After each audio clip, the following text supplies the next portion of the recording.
Hello viewers, এখন আমি আপনাদের সাথে শেয়ার করব খুব সুন্দর একটা টপস। আপনারা দেখতে পাচ্ছেন টপসটা হচ্ছে আপনার প্রিন্ট অ্যান্ড এক কালারের কম্বিনেশনে তৈরি। এটা হচ্ছে একদম সাদাসিধে টপস। আর আমি এটা নিচের দিকটা আছে আমি রাউন্ড শেপ দিয়ে দিছি, যে পাঞ্জাবির কাট রাউন্ড আছে ওইরকম একটা রাউন্ডের। এটা হচ্ছে পিঙ্ক কালারের ভিতরে আপনার প্রিন্টটা আমি অ্যাডজাস্ট করে নিয়েছি, কারণ এটা পায়জামা যেটা আমি তৈরি করছি পায়জামাটা হচ্ছে আপনার ওই রকম প্রিন্ট, যে হাতা আর গলার ডিজাইনে আমি প্রিন্টটা দিছি ওই রকম ডিজাইনের। এই যে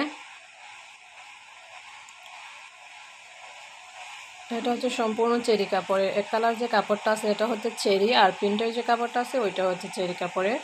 তো এখানে আমার এই টপসটা তৈরি করতে কাপড় লাগছে, এক কালার কাপড় লাগছে আমার 1.5 গজ, আর হাতার ডিজাইনটা দিতে আমার কাপড় লাগছে 1/2 গজ। চেরি কাপড়ের বহর কিন্তু অনেকটা হয়ে থাকে, প্রায় 1.5 গজ, 1.5 হাত বহরের মতো। তো 1.5 হাত বহরের মতো কাপড় দিয়ে আপনি 1.5 গজ দিয়ে একটা জামা তৈরি করতে পারবেন।